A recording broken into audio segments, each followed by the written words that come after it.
dark side. Light this bitch up.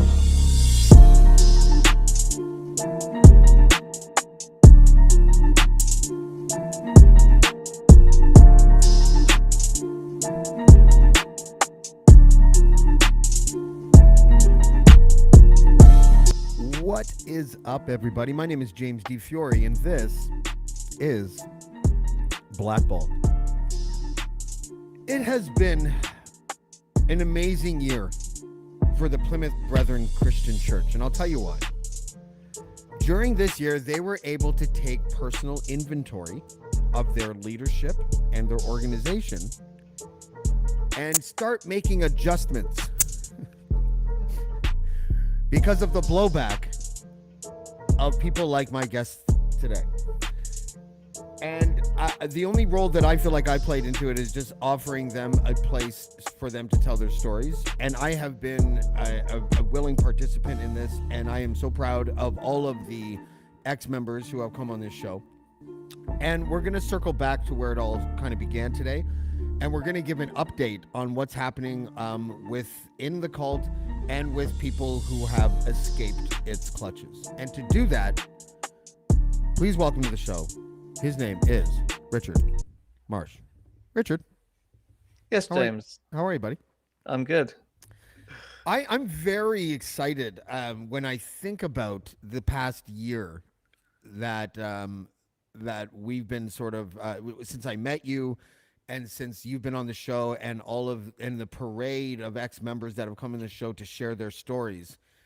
And I think I want to begin this podcast by asking you, very seriously, we are seeing the Plymouth Brethren Christian Church deal with the blowback from our podcasts and the stories that have come out of these podcasts. Would I be correct in making that assumption? Oh, absolutely. Yeah. I mean, there's probably not much to see for it, but of course as a result of the podcast, we have increasing numbers of internal contacts inside the church, and yeah, it's they just don't know what to do. They're kind of stunned, I think. In the past they've been dealing with, one individual has spoken out, and then a year or two later, some other scandal breaks and some other individual speaks out.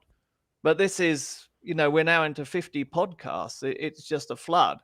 And their denials are just increasingly hollow, increasingly irrelevant.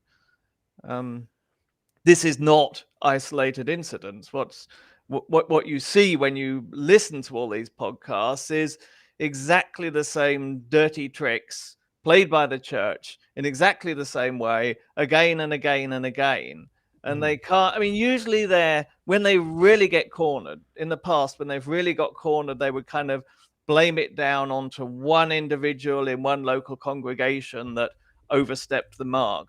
But when you see exactly the same tactic repeated again and again, and when you get people who've had face-to-face encounters with Bruce Hales, the so-called man of God, and you hear what he has actually said to them, it just becomes undeniable that firstly, this church has a centralized,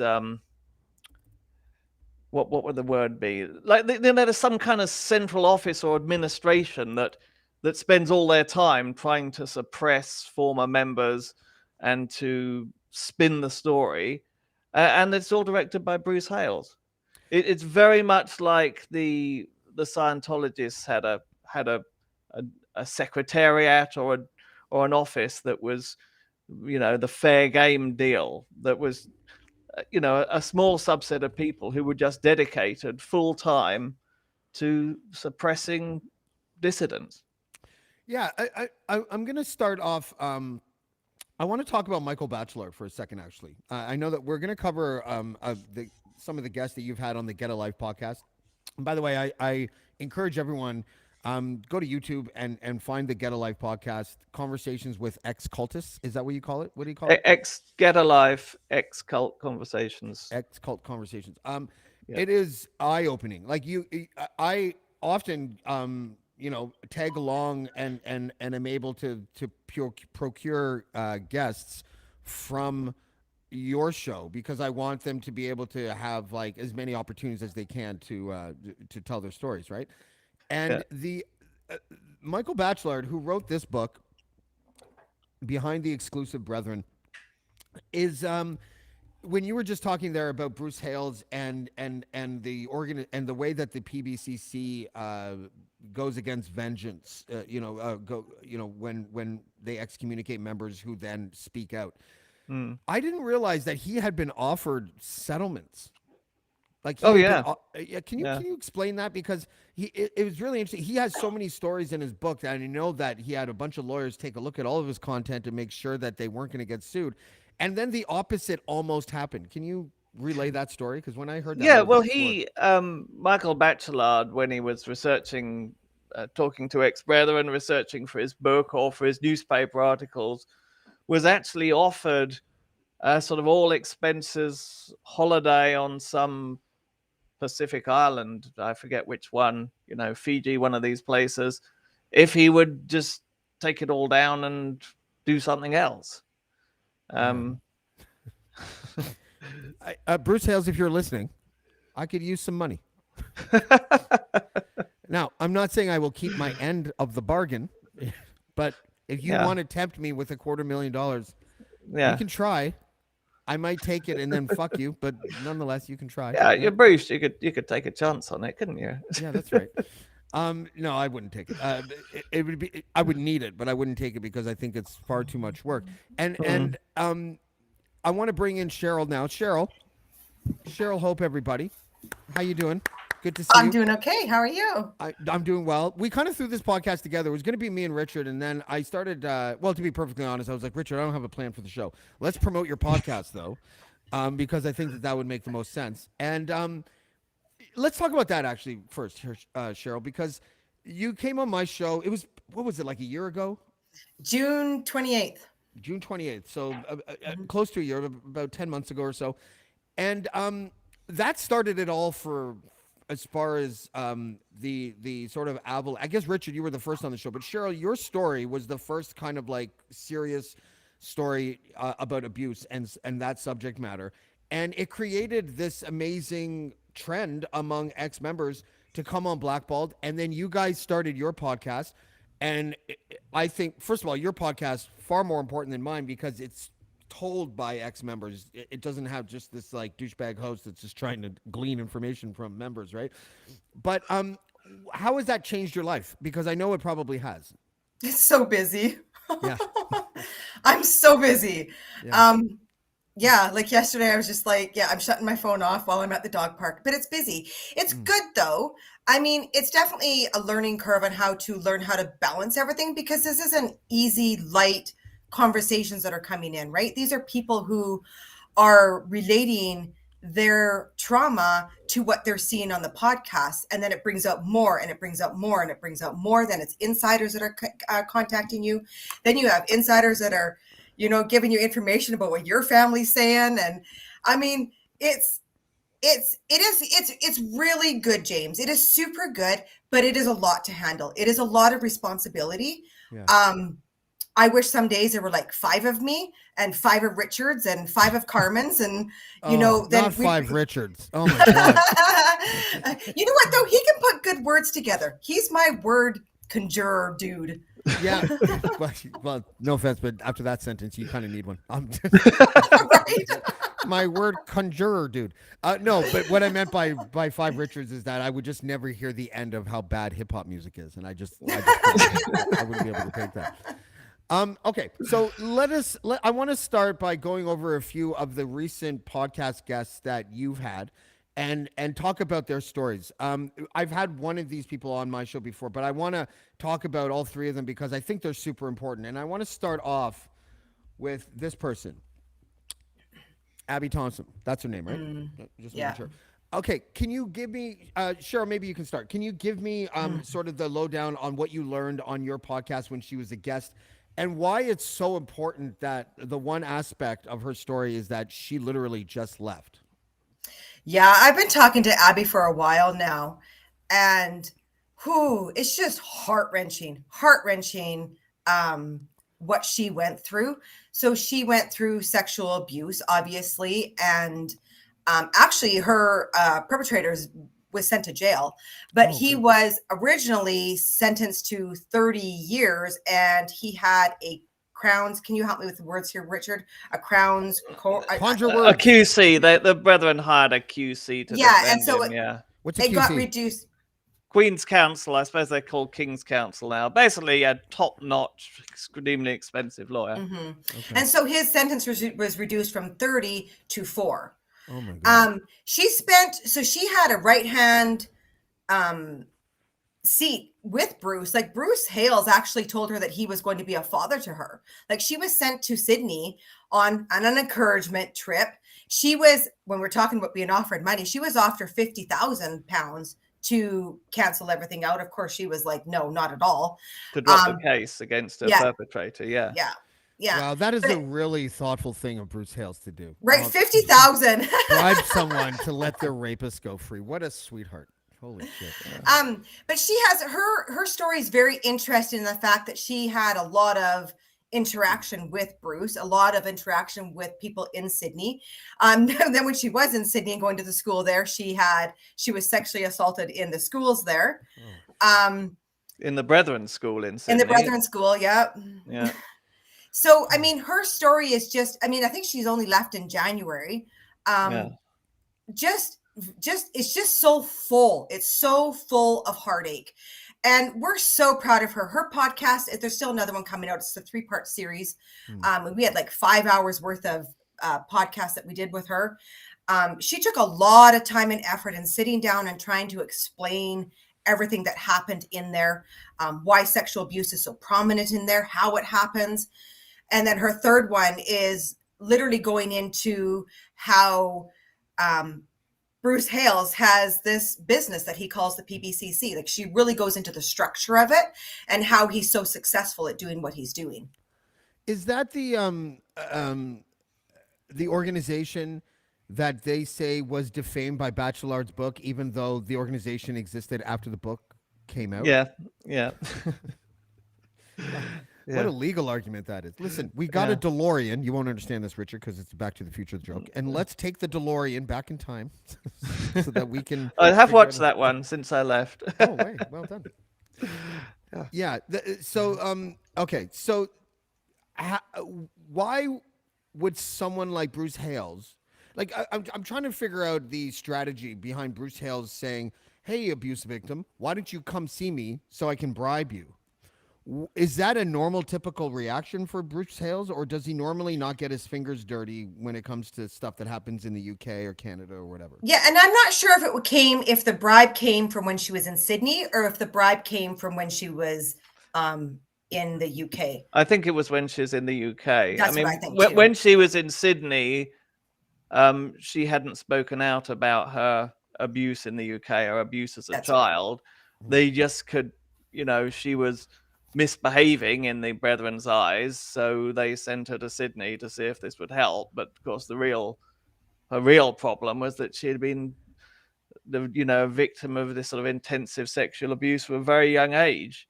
And then when she got back to the UK, she defied the Brethren, took her abuser to court, and then the Brethren come along with, well, we'll give you £50,000 if you drop the case.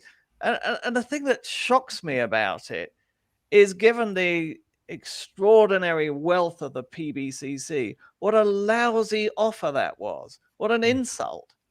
I mean, the guy who offered the money, it'll be one of these fat cat British Brethren businessmen, like his wife's shopping car's worth twice that. And that's all they could do. I mean, it's you really wonder what new depths they can plumb when it comes to that kind of crap. Yeah. Nothing surprises me anymore, and yet I always feel like I'm surprised. Let me ask you this before we get to the next, because I want to talk about a couple more guests. But before we do that, have you heard of anybody who has experienced any blowback after appearing on your show or my show? Yeah, I mean, some have got blowback from relatives inside.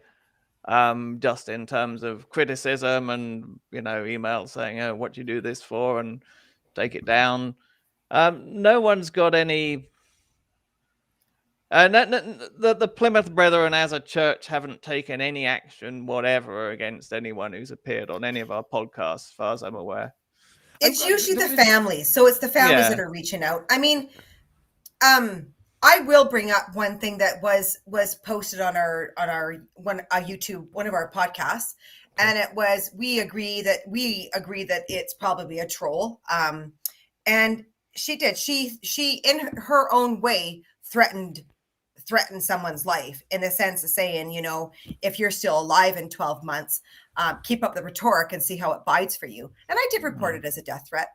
And I'm sure it was just some peep troll. But sorry. Can you explain that again? Someone's reached out to you and said, no, someone posted a comment on one of our very potent podcasts, and left a message saying, if you're still alive in 12 months, keep up the rhetoric and see how it bites for you. Okay. Well, and that goes back to that they pray for our removal inside the church, right? So when they pray for our removal, they're praying for our death. And so supposedly Bruce has this track record of when he prays for someone to be removed, they usually die within 12 months. Yeah. And I'm like, well, I want what Richard's drinking, because he's been alive for more than that. I know. I kind of imagining Bruce with this voodoo doll, and he's got this hair stuck on the top, and somewhere this poor dog is yowling with pain because he's got the wrong hair. I just picture Bruce shouting to this guy, "Hey, Jesus!" And Jesus just never answering him, right? Like, just, He just got the wrong coordinates. The lightning just keeps hitting the house over the road. To them inside, though, they take it very seriously. Like, it's very serious when they're praying for the removal of somebody, right? Yeah. It's a little not a little, it's disturbing. It's very disturbing, especially if you're a person that believes, and I don't know what I believe, right? Like, and that's something I wanted to say on this podcast too. If there's any ex-members that are unsure whether or not to come on my show, I just want to make a promise to you, and I really mean this. I'm not being funny or anything like that. Obviously, I'm a non-believer when it comes to God.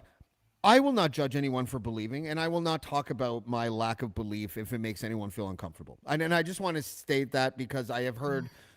There was a couple people that contacted me that said that they would come on my show, but because I'm an atheist, they weren't sure if they wanted to.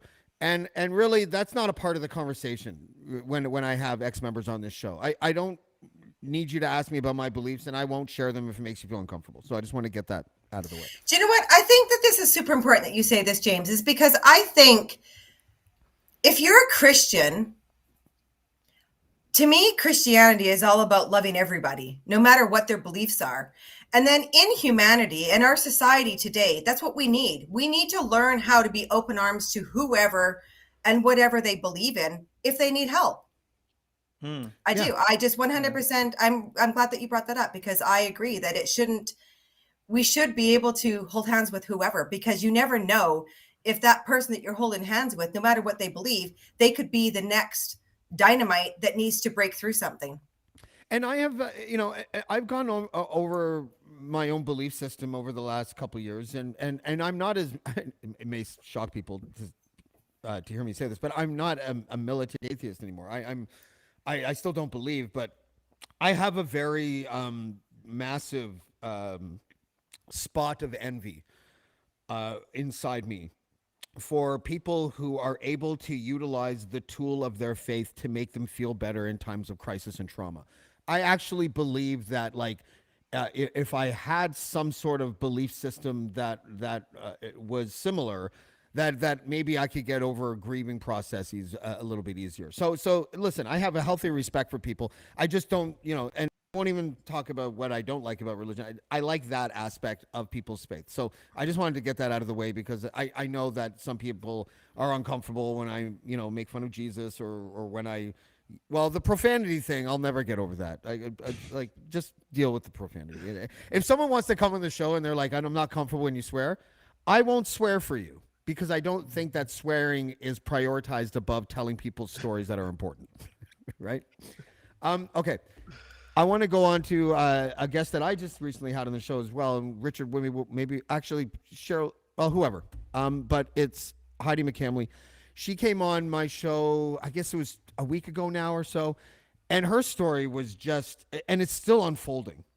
And she was married to a person that she was sort of forced to be married to. He turned out to be horribly abusive. And then the church started to do their thing where they started trying to manipulate behind the scenes. Can someone, one of you, Richard, maybe we'll start with you, can give me a sort of recap on Heidi's story and why that one is also so important right now? Well, the thing to me that's really important about that story is not so much what actually happened, but the fact that for the first time ever, we've actually got recordings of the priests, these fearful and much hated priests of the Plymouth Brethren Christian Church in action. We've got the recordings. We're playing them live.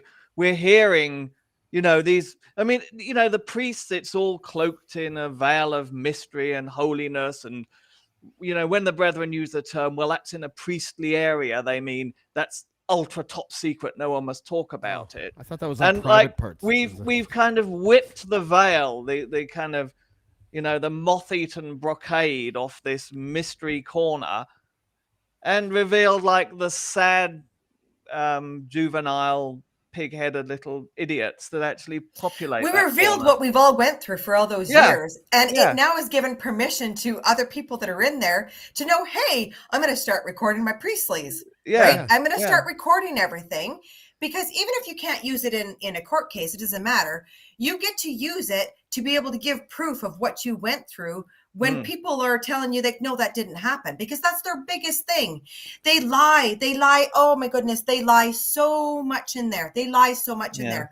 So, and if there's any insiders that are watching this right now, just record for your own sanity, so that when they come back and you say, well, this is what you said to me, especially when, like, Heidi caught some really pivotal stuff on audio. And I mean, she's got a lot. We never obviously didn't air it all. We can't air it all. I mean, there's a lot of stuff that she recorded. Well, the one thing that I played when she was on the show was enough for me. Like the priestly visit guy, Mike, spent the entire time not talking about the elephant in the room, which was the terrible abuse that she suffered at the hands of her husband, and focused on helping the husband and swearing. Yes, Heidi called her husband an asshole. I mean, that was really... Richard, I'll stop this podcast if you say that again. No, I'm just kidding. Go ahead. I did say it with an English accent. It's an asshole in North Sounded America. almost I said asshole, James. Assholes are quite different. And the other, not only did she record it, but the brethren, as Cheryl said, they deny. But this time we had a story and we had the recordings to back it up. Yeah, this is what the priests do. This is what they say. This is how stupid and petty and juvenile they are. And, we just kind of ripped. It's like the Emperor's new clothes. I mean, we all knew they were fakes and phonies, but suddenly we're proving it, and it'll be a real shock to people inside. I mean, never ever has. I mean, I've never even seen a transcript of a priestly conversation. Suddenly, we've got it all on record, and multiple ones, and multiple hours of it. And this is the first time too where we get to see a dad stick up for his daughter. Right? Like she's got a kick-ass dad. And I hope that sets a standard in there for when these priests, there's a lot of people in there that watch these. And so I'm just hoping that some of these fathers in there take her dad's, what he did, and gives them permission to be able to do the same. Just to give context to my audience, normally the family members of someone who is being given who's being visited by these figures during these priestly visits, normally the family always sides with the institution of the church before they side with their family members. On this audio recording, we heard Heidi's father basically lay into this guy Mhm. and tell him like, listen, what you are doing right now is I'm paraphrasing, is terribly disrespectful. You have a big blind spot when it comes to the real problem here. And I find it completely absurd and a lack of respect. And to hear someone say that in that context is something that many ex-members and current members, I would imagine, have never even heard before. No, Yeah. my dad never did it. When I heard that, it made me want to cry inside. That's what I wished my dad had done for me. Yeah. Yeah. I mean, it does kind of suggest that, I mean, the priests rule by fear. The reason everyone is so subject and the reason why people will do the worst things to the people they most love is they're terrified of the priests because the priests represent the authority of Bruce Hales. If you defy the priest, you're defying Bruce Hales, you're defying God, basically. So the fact that someone is prepared to actually throw off or overcome that fear and defy a priest, you know, maybe the whole system of fear is weakening. Maybe this is symptoms of a much larger kind of sea change inside the Brethren, whereby they're kind of realizing, well, there's only one Bruce Hales and there's 55,000 of us. So why are we so scared of this guy? Yeah. Yeah. You know, it's like maybe it's just the first little green shoots of spring coming up out the frozen ground. Give me an idea, guys, of the types of, give me the bullet points of what you've heard as far as the Plymouth Brethren Christian Church changing tactics and strategies in order to protect themselves from us. Well, one example, just to get the ball rolling, was that whole thing about how they were canceling their virtual meetings for a while because we got a copy of a recording of the virtual meetings. Well, yeah, it was a conference. It was their Sydney conference. It was delayed for a whole month because we leaked some previous conference recordings, and then they all panicked that what happens if they get hold of this? Well, of course we did get hold of it. Yeah. But that was obviously they were trying to figure out any possible way they could stop this thing from leaking. But the real answer is, James, that there's not an awful lot they can do. I think they're really starting to realize they're in a corner here. I agree. I agree that they are starting to. They're playing more of a defense in there now. Like it is more of, for example, yeah. I mean, they all of a sudden it's like, okay, they're cracked down on a phone, and people get worried about maybe their phone being just taken at any moment and gone through. I think they're more in a defense mode right now than they are about trying to figure out how to stop us. Yeah. I think they're more about like, what can we do inside here? I'm surprised that I haven't been served with any papers yet. They won't though. Like, and a lot of people say this, and I know they won't. How do you? And I say, bring it on if you want to. You think of how many sexual abuse victims there are. There is no way they're going to want to bring all those people onto a stand, right? Yeah. I mean, it's one after another, after another, after another. We're 50 podcasts in, and with a list this long behind us of people that are still trying to get their stuff together in order to be able to tell their story. Yeah. And I mean, and out. In spite of the kind of depths of depravity that we've already revealed, there's stuff coming up that's worse. I mean, there's no end to this. I mean, it's like, imagine a huge dammed reservoir full of sewage, and you kind of drill a 1-inch hole through the bottom of the dam and the sewage starts spewing out. That's where we are at the moment. I don't like being able to smell. I don't like to be able to smell your analogies, Richard. Oh, you can smell it, I tell you. But I mean, it's going to keep coming out for an awful long time. Yeah.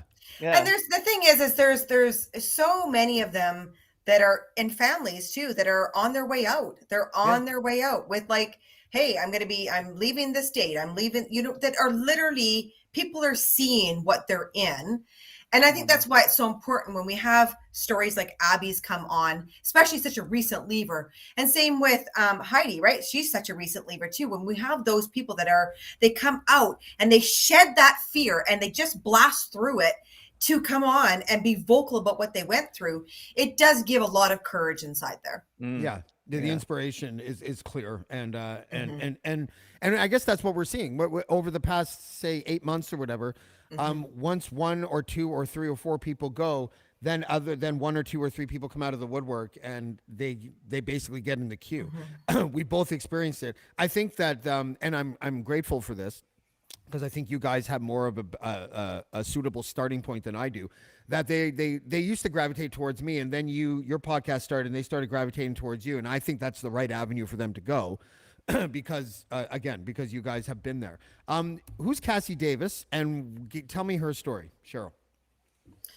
Oh, you put me on the spot here. I've had so many. I had so many. Oh, Richard, do you remember? I mean, Richard. Cassie Davis is from Western Australia. She grew up in the Brethren in a very large family.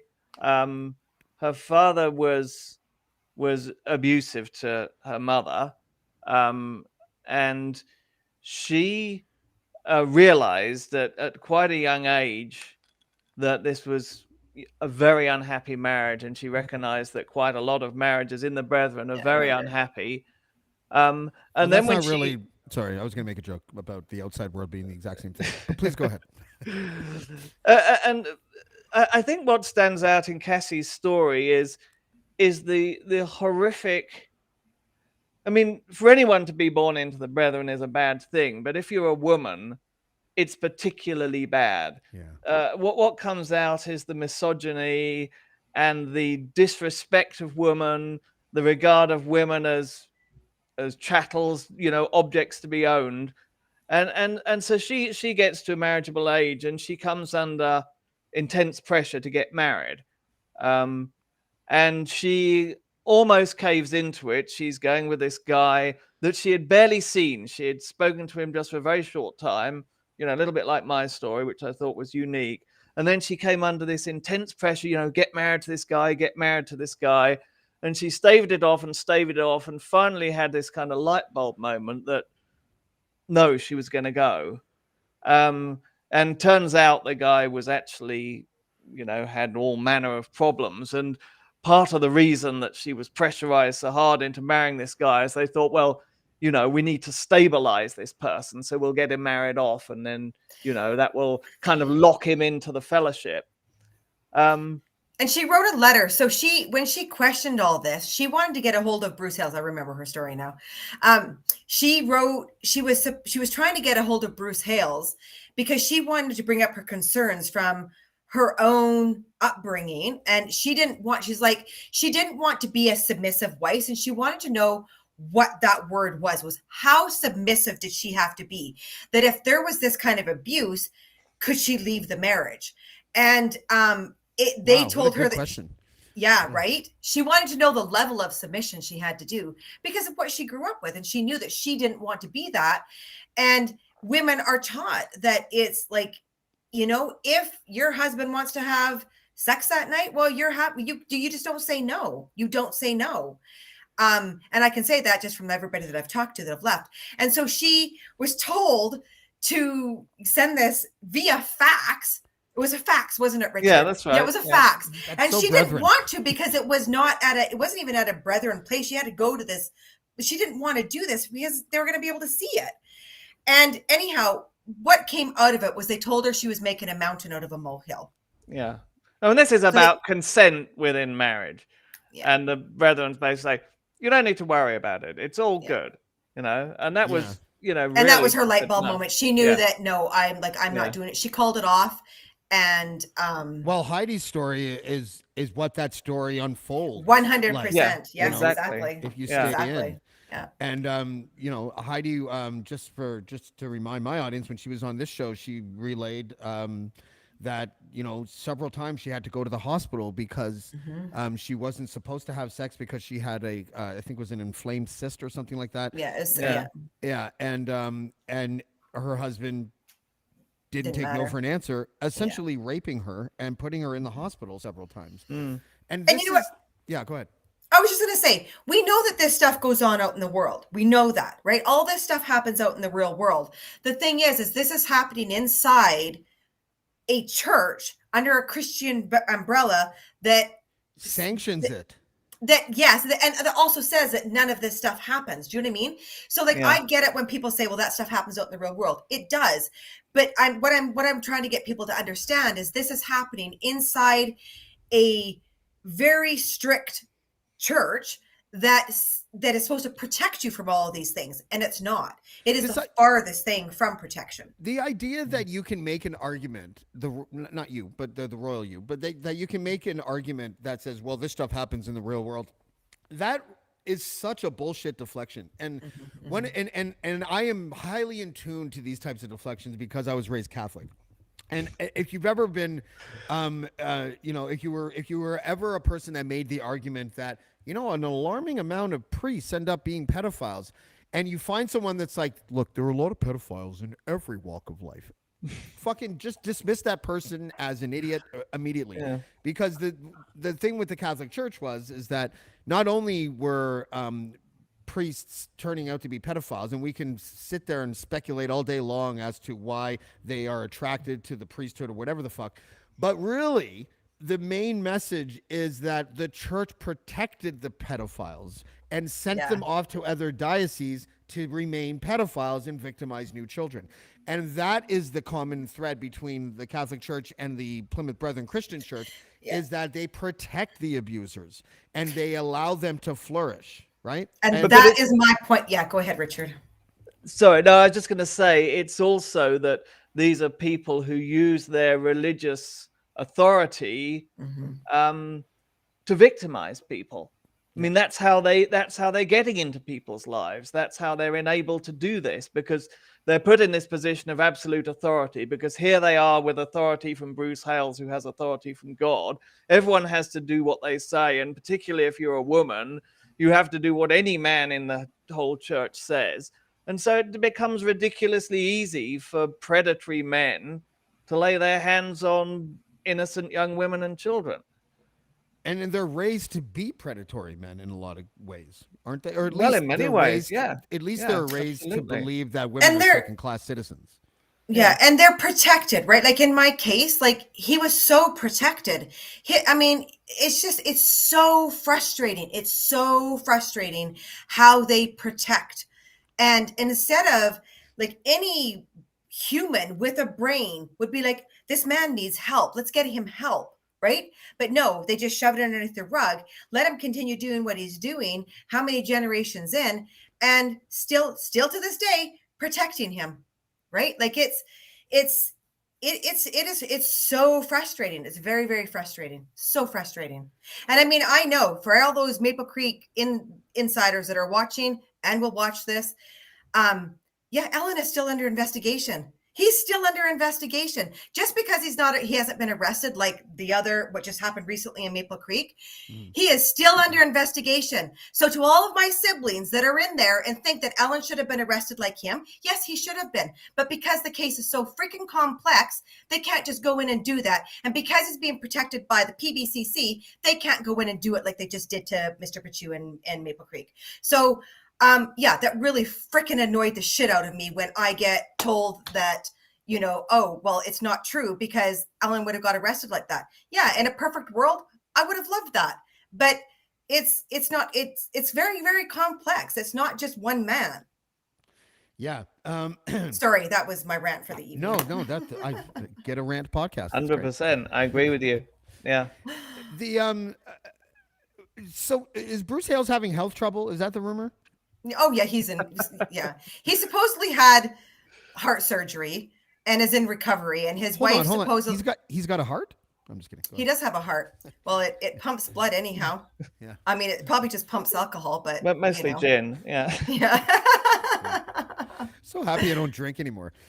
Right? Me too. It's like one less thing I have in common with the brethren is just that I don't drink. Yeah. Like it's I have a Dr. Pepper. That's what I do now. So what can we expect then? Because I know that one of the neat trends that has happened behind the scenes, and we talk about it a fair bit, is the people that are currently still in the Plymouth Brethren Christian Church who are sort of like planning ways to leave.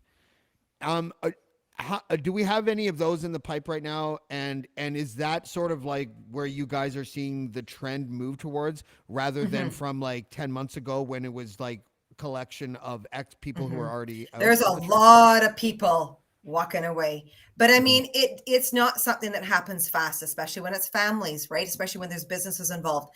But yes, it is. It's so inspiring to hear and watch. My heart breaks for them, knowing as they prepare for the separation of their families, right? For the people that stay in. I think what gets me the most and where I crash the most is when they come to that situation and when they're texting and knowing like, hey, this is my last time I'm going to visit my mom, or this is the last time that I'm going to, like, it's heart-wrenching, because that is the issue in this cult. That is the issue. That's where they hold the power. They hold that power right in that separation rule. Everything, that's the seed. That is the seed of making this a cult, because they use that power for everything else. Yeah, explain for some of the people. Just remind us what the doctrine of separation basically is. Well, you can't have, if you leave, they have the rule that is, if you leave, you are going into the world, and they keep separate from that. So their rule is that they don't have anything to do with the world. They keep separate from that. It keeps them pure. There's a whole scripture on it. Richard, you can probably. Yeah, no, I mean you put it very well. I mean it's a little bit like the Mennonites who live in their little colonies and don't have anything to do with the outside world, except that of course the Brethren actually live in, in cities, in regular but very posh houses. But the separation is social, so they'll only socialize with other Brethren members. They'll only eat a meal with other Brethren members, and they regard themselves as this elite, this tiny elite, and that everyone else, the whole of the rest of the population, the world, is all contaminated by sin and wickedness and is basically under the control of Satan. And Sounds so like a it's party. very much it's like an apartheid. I mean, like South Africa used to be, this little white elite, and then there was the masses, and yes, they had to have separate swimming pools for them, separate beaches for them. You couldn't share an elevator with them. It's very much that mentality. And so when someone leaves the inside the elite position and goes outside, no matter how saintly their life might be, they are then contaminated by the masses, and they're completely cut off socially. In some cases, if you speak out against the Brethren when you leave, you are absolutely, completely cut off and condemned. If you're very good, keep very quiet and conform to their wishes, you might get to speak to your children or your grandchildren every 6 months or something briefly, or have a supervised visit. But that's it. And of course, anytime you transgress anything, then that's their leverage against you, and they'll cut you off.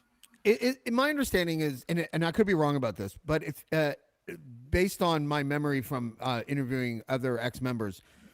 When you're still a member, don't they do something to make your business basically theirs, so that if you leave, they can just steal the business? Yes. How does that work? Yeah. Well, they have clauses in like the deeds of the business, or the whatever you call it, corporation clauses, that say that if someone ceases to be in fellowship with Bruce D. Hales, or his successors entitled as minister of the Lord in the recovery, then they automatically lose their shareholding in the business. So regardless of, who might walk out, the business automatically stays in the control of people who are Brethren. If they legalize rub and tugs, bear with me, then the Brethren would have to admit that they own rub and tugs. So when don't you? I don't know what I'm saying. I'm trying to find a lighthearted moment in all this shit, because it's really disheartening. Because, listen, like, it's one thing. It's just all part of a milieu that is just so abusive. Like, take your family, isolate you from your family and friends, take your business, take your money, take your life, basically. Yeah. I'm very happy about the work that you guys are doing, and I'm happy to be a small part of it, because I don't know if I've ever, and it might exist, I don't know if I've ever seen an entity like the Get a Life podcast spring up and have so much positive impact so quickly. You know, I don't know if I've seen ex-Jehovah's talking about the witness or ex, you know, whatever, like ex-Scientologists. Like, you know, this is not something that is normal, but it is so important. And you know, and I'm grateful for you guys for doing it. Do you guys want to pass along a message to Jimmy Hales? Because I'm going to beg him for an interview. Like Just tell him we're just so looking forward to it. Yeah, or any of his friends and relations, for that matter. So yeah. Before we go, I'm serious about it, though. Like, I would love to sit down and have a conversation to help understand where they're at. And I know that sounds absolutely naive, but at the same time, there's this little part of me that just thinks if I could just get a sit down, I'm like still in there, and all these people who need to want to have a sit down and talk to Bruce. But it's just like, to just be able to sit down and have a conversation. To me, it's the separation rule. Like, it's the separation rule. You know, I think that ex-members, especially ex-members who have been through trauma, I think the Get a Life podcast is probably the best place for them to go. I think Blackballed is a distant second, but I will still take second place. But when it comes to like their spokespeople, I don't think they're going to talk to you guys. Right? No, like, they're not. Like, they're more likely to talk to this guy somehow than they are to talk to you guys. And I'm look at I joke a lot, you know, because I try to find the humor in this shit just because it's really dramatic stuff. But really, if Jimmy Hales or whoever, Brad Mitchell, whoever the spokespeople are for this organization, I would treat you fairly. Like, I wouldn't turn it into some weird circus and tell you to go fuck yourself. I would actually turn it into. There you go. Put it out to Brad Mitchell instead of Jimmy Hales. You might get Brad Mitchell. I don't think you're allowed elephants in circuses anymore. You know what I would do, though, at the end? I would literally break bread and eat it so that they'd be violated. Cheryl Hope, Richard Marsh, thank you very much for joining me today. And we'll see you guys again soon, okay? Thank you. Keep up the good work, guys. Take care. Yeah. Cheers.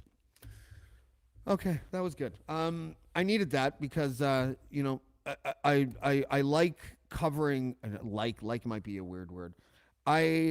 I think that covering this organization is super important, and being along for the ride with people like Cheryl and Richard who have been through so much. Don't forget the number one thing that really bothers me about this organization, and that's a long list. And maybe I'm extra sensitive to it because I have spent the last year really afraid of not living with my children anymore. And just the prospect that it might be a possibility was enough for me to basically have a nervous breakdown. And now I don't live with my kids anymore. And you know, it's not that bad. But the main point is that I'm not being kept from them in the same way. I could not imagine not seeing my children for years and years and years and years because they were involved with a religious institution.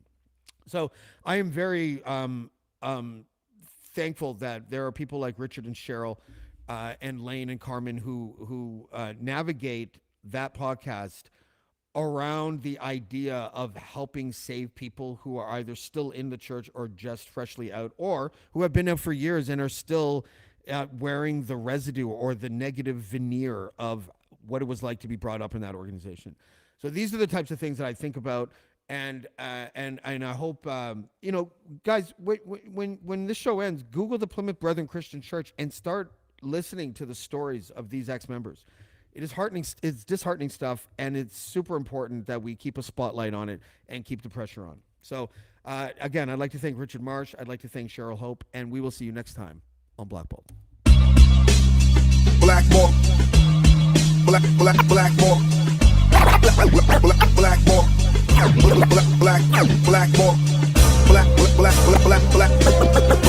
Blackballed.